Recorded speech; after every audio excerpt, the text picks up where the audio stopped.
here I've got 9 years set up again. This is for a second try. Now, I've been tossing around whether or not I want to play by the rules, which are hard to justify in terms of stacking. Whether I want to do what I did with No Peace Without Spain, which is probably what I'll do, which is simply, hey, the stacking limit is the number of pieces that can be allowed in a space. Or try to figure something else out. Because honestly, I don't exactly accept the stacking rules as written, which kind of put you in a position. Here's the problem. There are problems if you don't play with them as written, but mentally, I'm incapable of handling them. That's the first thing, and it degrades my enjoyment of the game tremendously. So, I'd rather play the game in some form without using the stacking rules as written. But my problem with how they're written is that you end up with, it seems almost an arbitrary rule. Now, it may be a design for effect thing, and that's what I believe is actually the case, and you know how much I love that kind of concept. It makes it harder to tinker. But a space like this, well, no, a space like this has a stacking limit of 4 by the rules. But only 2 can be full core. Well then, should it really be that the stacking limit is actually just 3? You know, should you be taking a numerical count and just say, you know what, to be reasonable here, 2 full core and 2 half core counts up to 3. Is there a problem with doing that?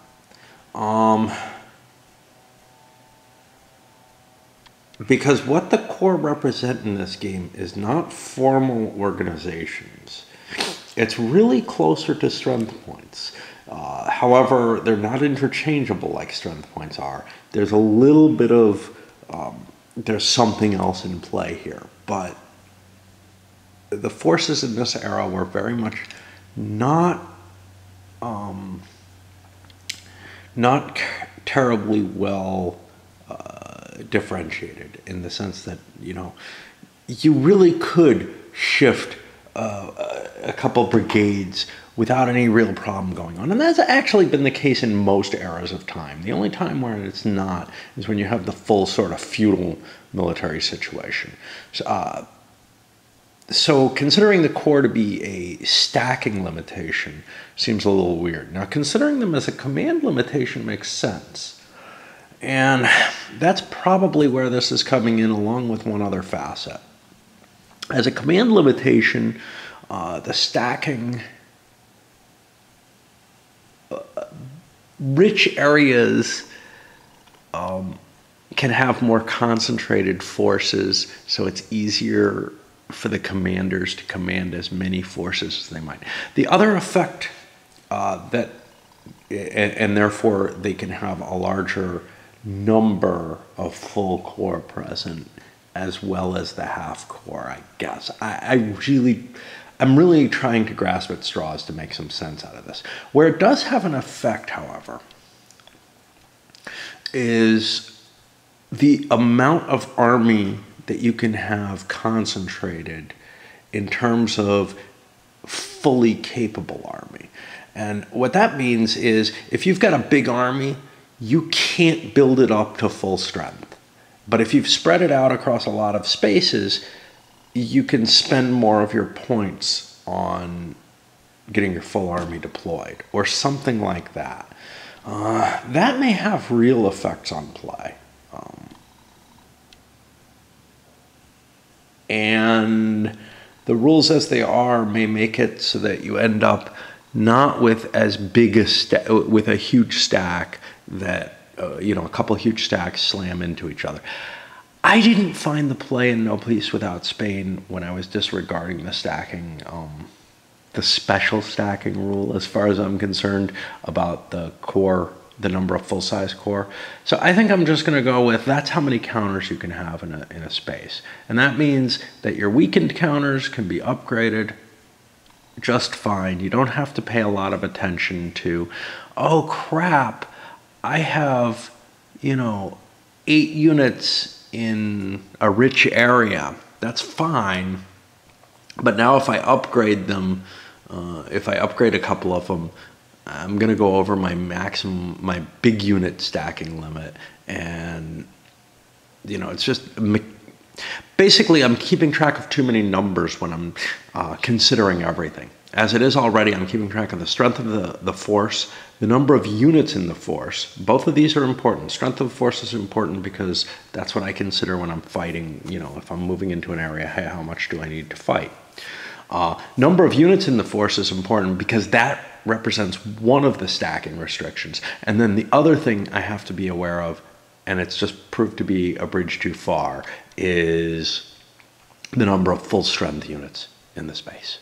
And I have to make that decision at every moment of movement where I'm changing, that's these little arrows, where I'm changing the stacking limitations, or if I'm moving into an area that there are already units, or if I'm replenishing units on the field, which is something that commonly happens where I'm like, oh, I took losses there. Yeah, I had to replenish a unit. Well, maybe I moved in there in a situation that, I don't know. I really don't know. And here's the thing. If you accidentally overstack the full counter number, for example, if I have 9 counters in here, the penalties aren't that big. I can't grow them. There's a lot of things that I can't do, but that's pretty easy to see. The penalties for accidentally going over half the number of core is you actually, full-size core, is you actually start losing strength points. And that doesn't happen under any other circumstance. And it seems too harsh comparatively. But it also seems like, you're not allowed to do it, so it shouldn't happen. If I could keep track of it, it wouldn't be a problem. But I do it regularly, so I'm just going to have to admit I can't handle the rules as they are. They're too mechanically complex on that one aspect. This is a fairly simple game across the board, although honestly this one has a little bit more clunky stuff. Now, some of that's my own doing. Hey, let's add some flavor to the game because I've always felt this is a little too flavorless with, let's use the special leader rules. Well, I have to keep looking them up for each leader, which is, of course, the difficulty with that. I could have another sheet of paper or something, but there's plenty of charts to pay attention to. So I think I'm going to just go with what I went with before that worked instead of trying to, do more mental gymnastics to try to get something that's closer to what it is intended when I can't even tell why the designer wanted this particular restriction in play. Because it doesn't seem grounded and because it's not explained in the designer's notes in the original game or in this one, I'm kind of left with, well, okay, it must not be that important because it's obviously very weird. I'll actually look at the No Peace Without Spain notes and make sure, but I haven't been able to justify it, and I don't remember any justification by the designer. All right. Well, let's get started. We'll try to play this one with a little bit less video because, when we video games, it's less fun. And honestly, it's not fair when I get to the review if the video and card-driven games are especially bad with the video. I enjoy playing them solo. At some point, I started doing more detailed videos, and these card-driven games, you feel like you have to video every card play or something like that. Well, and this one's not terribly card-driven, but it's not the standard card-driven. Let's put it that way. It doesn't have the ops and the events on the same cards. But what I find is when I'm playing those kind of games, I enjoy them a lot more when I just pull the camera off completely. So I would rather enjoy myself and give you a little bit of what's going on than have kind of an unpleasant time, end up dissing the game a little bit where it's not really fair, just because it doesn't translate well in terms of my playing to doing it on video. Quick run through the first campaign season. Gotta remember to pick that up. What's happened? Well, the French Vauban took Philipsburg, got him Mainz. It's in the opening I used last time. the Allied forces actually jumped the initiative. They had a 3-point card. The French did not. The French weren't trying for it. I think they played a 1-pointer. They had the weaker hand. And this is actually, I think, what determined things was the early couple of hands, the French had good cards.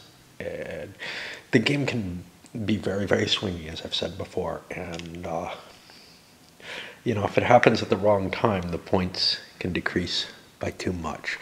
So what else has happened? Not a whole hell of a lot. The French came down here, got intercepted at Girona and defeated this time. Doesn't matter. It's going away. They recuperated a unit there. And what else? Oh, the Allies took both of the naval successes, got a point for each, but then the French Brave Fleet came out and defeated the English, driving them out of there. That's going to be 2 victory points very quickly. Nobody's in a stupid place where they don't belong. We remove any markers. I don't think there are any at this point. No commissioned fleets that aren't serving as control. London is Bourbon controlled. So, this goes down. And the Atlantic is, no. Automatic Atlantic control, I don't think that happens in this case. Savoy neutrality is not broken. London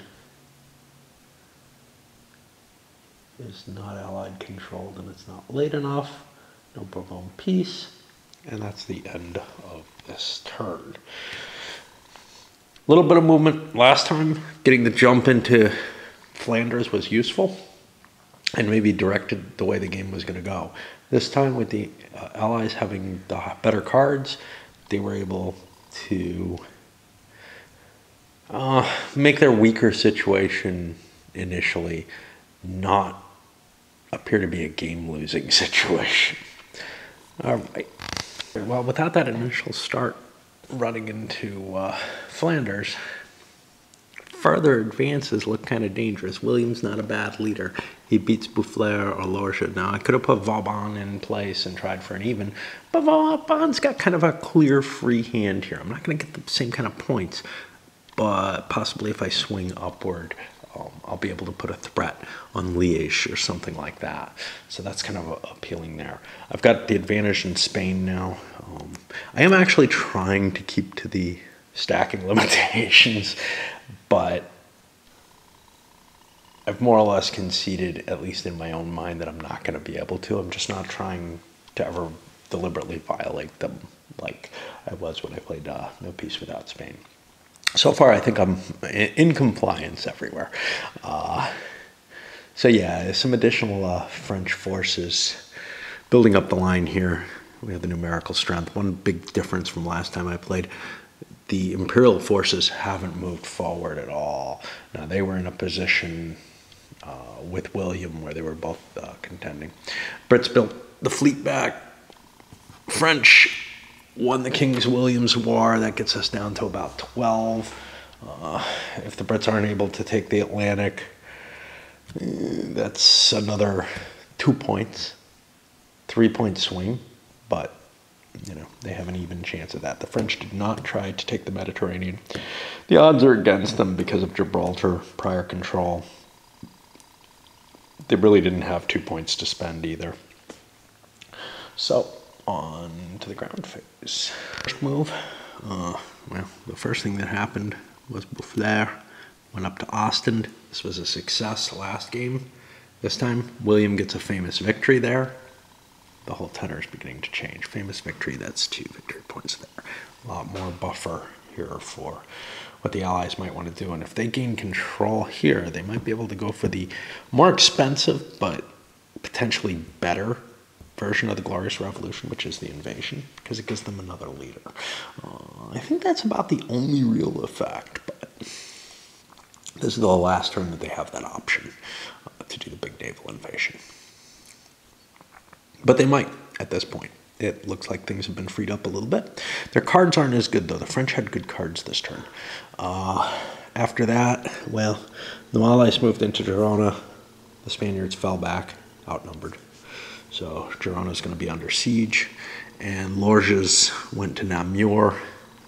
Because, hey, now William's not defending it. And the dice are, loaded to knock this out as a quick game again, it looks like. Going in the other direction this time. Yeah, we're not sure. We saw a lot of swings in no peace without Spain when I played it recently. It could happen here. So what happened? William wasn't able to get the naval attack here. He was thinking about trying to go over because it's actually more than just the leader. He also gets control of Derry early. And just some definite advantages to making the invasion. I figured with troops tied down, hey, this is the time to do it. Well, the Navy didn't succeed, so I went forward, took advantage of my famous victory, and over the course of a couple actions, I've grabbed Lille. However, at the same time, there was a famous victory here. You could ask, why did the Spaniards, who were disadvantaged in a number of ways, stand and fight there? Well, the reason is because this kills the Med fleet for the game. It's gone until no peace without Spain comes into play, which means only the French can ever get control of the Mediterranean. Because Barcelona is the home base for the Spanish fleet in this. As soon as it's been sieged, it's over. The fleet's over. Actually, this hasn't been sieged yet. I have to, I believe, make a siege die roll to get rid of it, but that's coming up very shortly. The Allies obviously couldn't recoup their losses for that, so we're going to fall back on Madrid, but Madrid's a lot of points. However, the French also took Namur, giving them some more points. But the other side of it is, oh look, William has choices. He could go up to Dunkirk, which he's pretty good at sieging, to go for the 2 points. Or he could go to St. Quentin for 5 points. And he might get it. He's gonna only have a +1 bonus, but it's pretty easy to take. So that's something I gotta worry about. And maybe I want to position a troop in there to make that a little harder to take on the French side. I don't really have an opportunity to attack successfully against William. They'll probably just create another famous victory, which doesn't help me at all. Another option, of course, would be William could go march on Arras, try to defeat the French army there, and then get a siege, which is no worse than St. Quentin, and I could conceivably, beat up on those demoralized forces and get an advantage. That's probably actually the most appealing of all the things, except the French army will just withdraw. The Spaniards could have done that here, but they chose not to. What else do we have? Well, in taking Namur, we were intercepted by the Imperial Army, and it drove that back. But yeah, taking Paris is an auto victory. So if we're poised to do that, this could be a really short game again. The French didn't slip a unit into St. Quentin, which may have been a mistake. I just kind of forgot about it. But instead, what they did, they recuperated a strength point here. St. Quentin ends up falling to William. These guys fail. Vauban succeeds in taking Koblenz. Go to the famous victories. Demoralization goes away. But I guess the exciting thing, there is a French army in place, but the points, hey, this is a lot of points here, the St. Quentin thing, so that kind of evened up what the French have been gaining in points. If I can turn that around, though, that'll be kind of cool.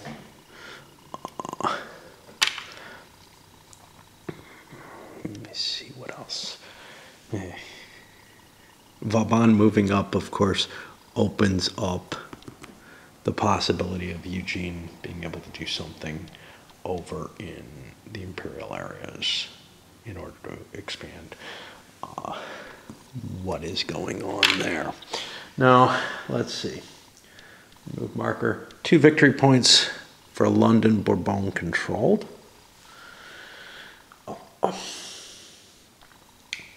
boys? No, neutral. London is Bourbon controlled, but the Atlantic is not Allied controlled, so the Glorious Revolution doesn't happen this time.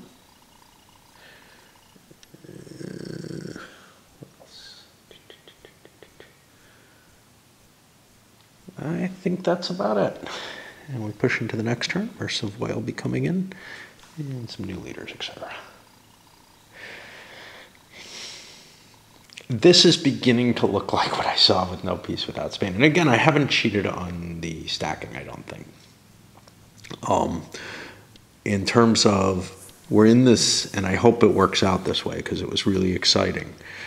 We're in this situation where, look, I'm real close to an automatic victory, but defending Paris should be possible, right? I'm not sure. It's not guaranteed. It's not a very well defensive. It doesn't have a heavy fortification. Defending Paris, though, if it's possible, the points are kind of in the French favor right now. Granted, we had that big 5-point swing, but if the defense of Paris is successful, there's a good chance that I can take St. Quentin back and get those 5 victory points back. There's a good chance that I'll be pushing the Alliance into a teetering position in terms of their victory points. It's hard to tell. My gut tells me, oh, look, the Alliance is about ready to win. But my knowledge from the previous game where this kind of thing just kept happening, where one side was close to an automatic victory, but the other side had like a point advantage, and it kept pushing towards one of the 2 automatic victories happening at that point. And that, it was pretty damn exciting while it was happening. All right. Okay, so what happened? King William's War moved down a little bit in favor of the Allies, actually. Events. The Allies got this desertion and disease, which allowed them to kill off hurt a couple of full-strength corps up there. The French got an interesting one, of bad weather. This allows them to play this just as the Allies are ready to move, throw a movement card down, and it subtracts 1 off the commands that they get from that, which could be kind of useful. I don't feel like it really represents bad weather so much as something else, but it's something interesting. Like, the fact that the French player controls it is why I'm not happy calling it bad weather. And it doesn't really make sense because it doesn't affect both players, It just lowers your opponent's card by 1, which is, I don't know, whatever the cards represent, which is kind of questionable.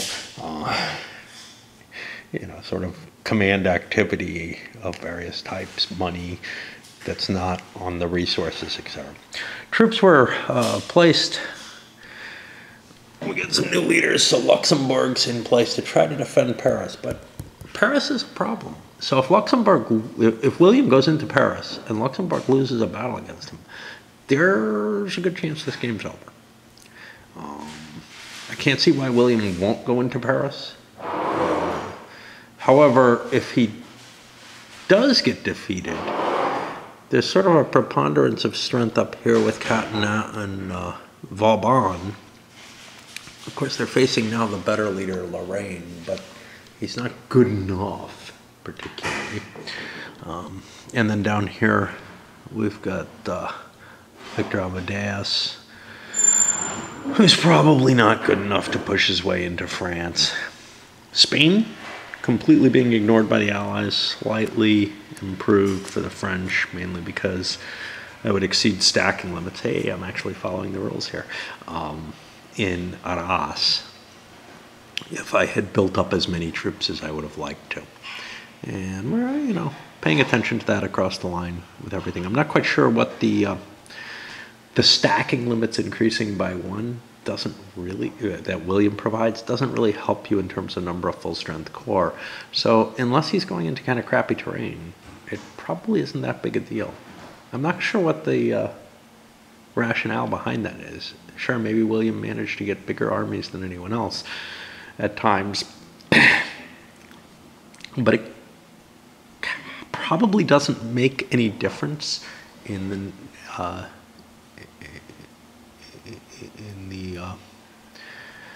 the old Habsburg inheritance, including the Dutch Republic and Flanders. So I'm kind of not sure, since it doesn't improve the amount of full strength corps he can have by one, as far as I can tell. It really doesn't increase his strength capability all that much, for whatever reason. And it's such a minor thing to have the stacking increase. That just means that he could maybe, recuperate when there's an extra unit there. He's a little better at sieges when there's an extra unit, I think. I don't know. There's just there's a bunch of things you can't do when you have an overstacked situation, but they're pretty minor compared to the penalty that you face when you've got too many full corps there. So we don't know how it's going to work out. It's probably, I think it's going to all come down to, whether the Paris attack succeeds. If that attack does not succeed, the French definitely have some advantages elsewhere. And they do have the better leader for trying to cover Paris, like I said at other times. Oh, the Allies spent a couple of their points on the bigger fleet. And the French have an extra point now. So they still have London, which is worth 1, and they gained a point here. So they're beginning to get more production. And this is the kind of situation that happened in the last game. The only thing that's different here is Paris is threatened, and that could end the game completely. So it's kind of a, wow, I don't know who to favor at this point. I would say the French slightly, but they don't have a path to an automatic victory quite yet. Of course, if they take Madrid, that's going to dump the victory points by 10, and that's pretty big too. I'm going to take a moment to reflect on the situation. It seemed so brilliant to go into St. Quentin, but this is kind of an exposed place if I go into Paris. I leave this open, the French could easily retake it. Okay, what are the problems with that? Well, the biggest problem is, while it's under siege, it becomes...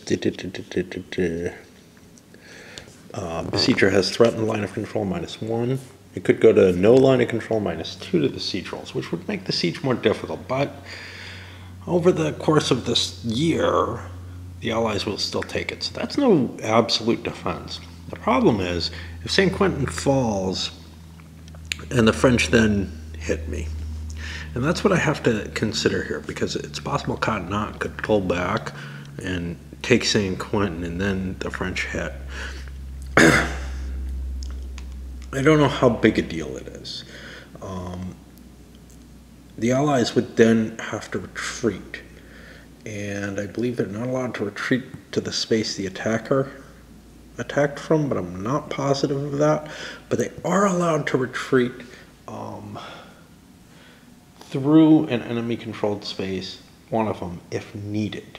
Now, obviously, if both of these territories go, boom, it's big, William's entire army would get destroyed, and that would be horrible. But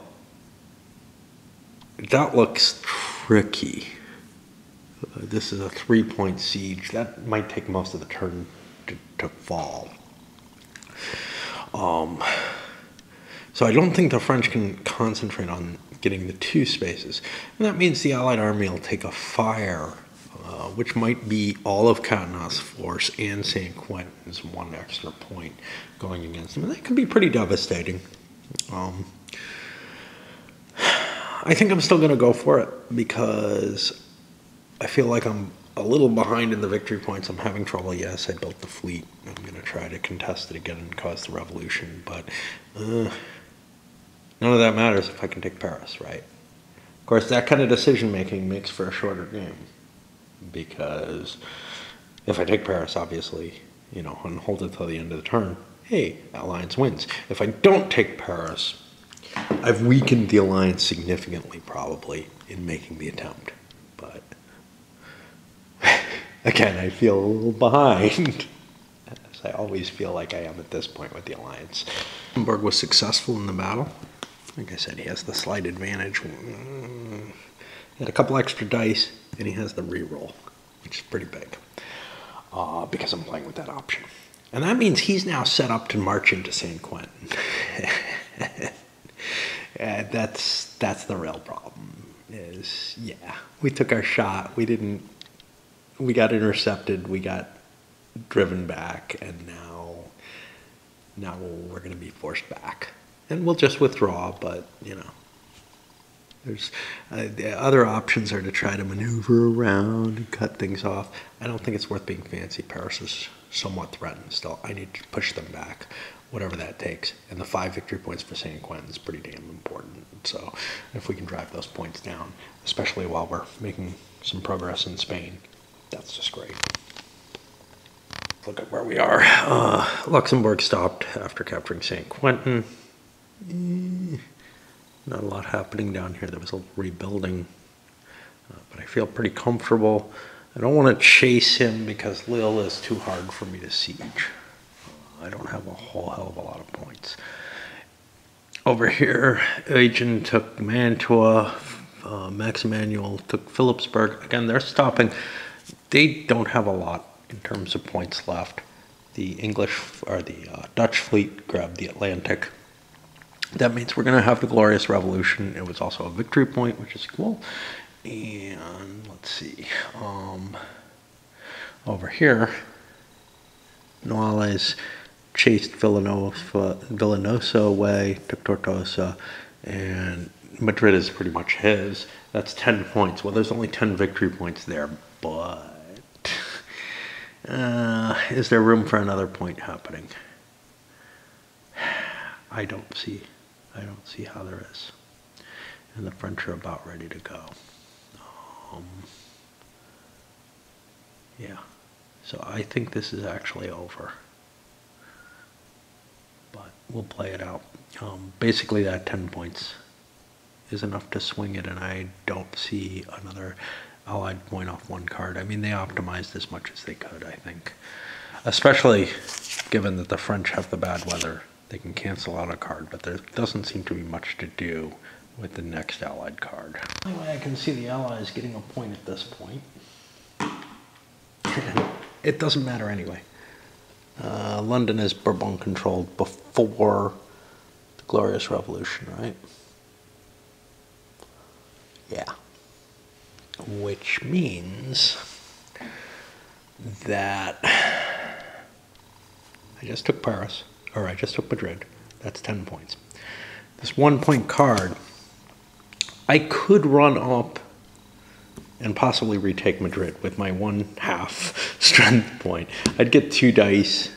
They'd get 1, 2, 3, 4 dice with a reroll. I'm not going to have a chance of doing that. There's nothing else I can do that I can think of that'll give me a victory point except winning a famous victory.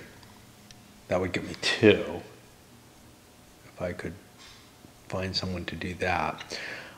And it's possible. I mean, Catinat's got a big force. I could hit him with Lorraine, and I'm probably weaker, but I could luck out. But Catinat could just withdraw if he doesn't want to give me that option. And I forgot to take those 10 points away. Yeah, I don't see any way that the Allies can get the points here. So, in retrospect, it looks like attacking Paris was a bad idea. But, again, I'm really not sure this guy can protect that 10 points.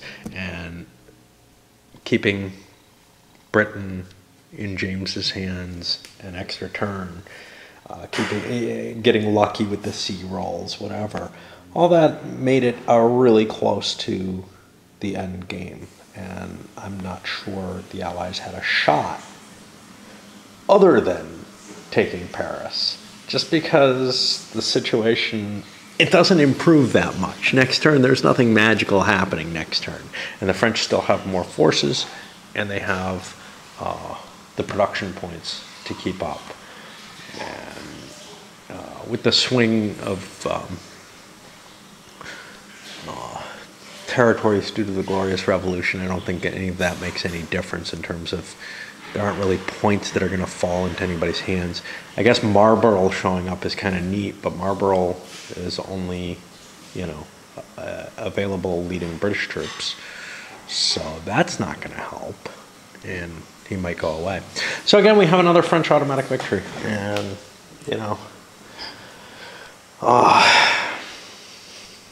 this looked like it was starting out better. I probably got too cocky with my alliance troops with the stab towards Paris. I don't want to do this again. I really, I feel like the game far too often comes down to a situation where there's an automatic victory available of one sort or another, that the swinginess of it causes that. And the chance of me getting a game that matches the historical war, that gets me to the No Peace Without Spain, and that gets that to drag on and on, is just too low, at least with me playing. Maybe there are people, maybe there's a way of playing much more conservatively than I do that can keep it as a closer game, that people don't take that jump to say, I could win it all here. And the Alliance had a shot. There's no question. It was under 50%. But I don't feel like they would have lost Spain anyway. They have to place their troops first because the Bourbon have the initiative right now. This feels more just, from 2 plays, but this feels like it's a really tough job for the Alliance to stay in the game in the early part of it. That France has just got, it's too powerful and has too many chances for the edge to just go in their favor, just enough for them to win. And I don't know. No Peace Without Spain, I think, also suffers from the chance of the automatic victory happening. But I think that one's a little bit more resilient due to the starting position. This one, I'm really not sure. Yeah. All right. I'll send this one up and then come back after cleaning up with a review of it.